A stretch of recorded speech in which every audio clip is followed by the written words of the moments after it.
जी हाँ बहनों और भाइयों, मैं हूं आपका दोस्त अमीन सयानी और आप सुन रहे हैं बिना का गीतमाला। रेडियो पर सुनाई देने वाली ये आवाज अब थम गई है। आवाज के जादूगर रेडियो प्रेजेंटर अमीन सयानी ने 91 साल की उम्र में जिंदगी को अलविदा कह दिया है। अमीन सयानी की आवाज ही उनकी पहचान थी। एक गोल्डन एरा का अंत जरूर हुआ है, लेकिन इसकी शुरुआत आसान नहीं थी। आइए इस मौके पर डालते हैं एक नजर उनके सफर पर। नमस्कार, मेरा नाम है लता सिंह और आप देख रहे हैं रिपोर्टर जी।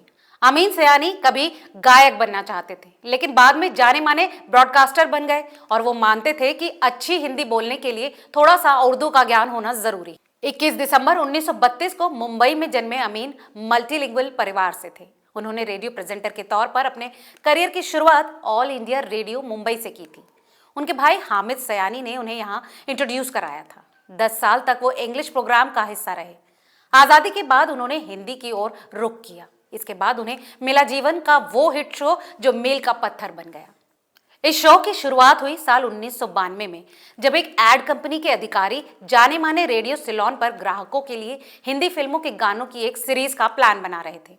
एड कंपनी एक रासायनिक और फार्मास्यूटिकल ग्रुप के लिए विज्ञापन बना रही थी, जो कई प्रोजेक्ट्स के अलावा एक टूथपेस्ट बनाती थी। मशहूर रेडियो आर्टिस्ट हामिद सयानी द्वारा अंग्रेजी गीतों का एक शो रेडियो सिलोन पर भी बहुत अच्छा प्रदर्शन कर रहा था। ऐसे में एड कंपनी को हिंदी फिल्मी गानों की लोकप्रियता को देखते हुए हिंदी बाजार में कदम रखने का प्लान था।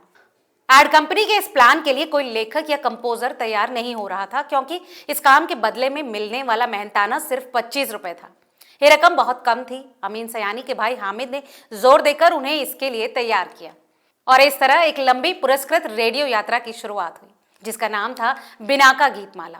ये बात रेडियो किंग ने खुद बताई कि 1986 में बिना का गीतमाला का नाम बदलकर सिबा का गीतमाला कर दिया गया था। आपको बता दें कि अमीन सयानी के बात करने की शैली पर उनके फैंस बेहद फिदा थे।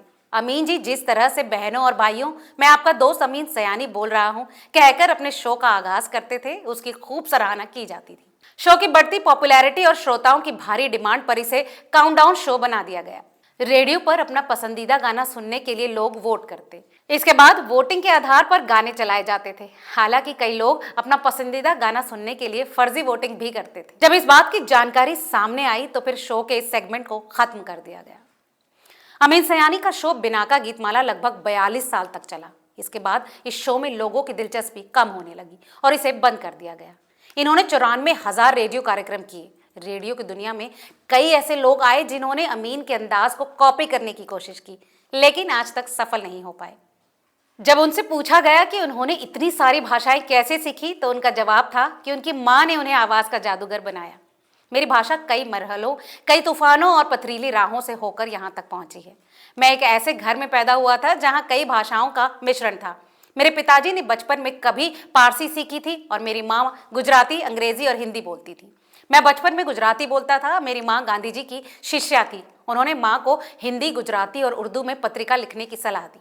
माँ ने ये काम मुझे सौंपा और इससे भी अपनी भाषाओं के विस्तार में काफी मदद मिली। शुरुआत में घबराहट होती थी। मैं सोचता था कि मुझे हिंदी और उर्दू तो आती है, लेकिन अब यही मुझे रेडियो पर बोलनी होगी। काफी सोच विचार करके मैंने अपने आप को तैयार किया। धीरे धीरे अपने श्रोताओं के साथ मैंने अपनी भाषा में और सुधार लाया। एक अन्य इंटरव्यू में अमीन ने बताया कि वो बचपन में गाया करते थे और पार्श्व गायक बनना चाहते थे, लेकिन बड़ा होने के बाद उनकी आवाज फट गई और उनके गायक बनने की तमन्ना अधूरी रह गई। इंटरव्यू के दौरान अमीन सयानी ने यह भी बताया कि सदी के महानायक अमिताभ बच्चन की आवाज को रेडियो के लिए रिजेक्ट करने का किस्सा क्या था। एक शो में अमिताभ ने जब ये बताया कि रेडियो में उनकी आवाज को रिजेक्ट किया गया था, तब उन्होंने अपनी पत्नी से पूछा था कि अमिताभ किसकी बात कर रहे हैं, क्योंकि तब सिर्फ हमारी ही कंपनी हुआ करती थी और मुझे याद नहीं है कि मैं कभी उनसे मिला हूँ। उन्होंने बताया कि एक आदमी था जो आपसे मिलने आया था। फिर मुझे याद आया कि मेरी सेक्रेटरी ने मुझे बताया था कि एक आदमी आया था जो अपना नाम अमिताभ बच्चन बता रहा था। तो मैंने उनसे कहा था कि आप अपॉइंटमेंट लेकर आए। फिर वो दूसरे बार भी मुझसे मिलने बिना अपॉइंटमेंट के आए थे। मैंने माफी मांगते हुए मिलने से मना कर दिया था, क्योंकि मेरे पास समय नहीं था। ये किस्सा अमीन सयानी की आवाज की तरह ही मशहूर हो गया। रेडियो के जादूगर ने दुनिया को अलविदा कह दिया है। भले ही उनकी आवाज अब नहीं सुनाई देगी, लेकिन इतिहास के पन्नों में सुनहरे शब्दों में उनका नाम लिखा जाएगा।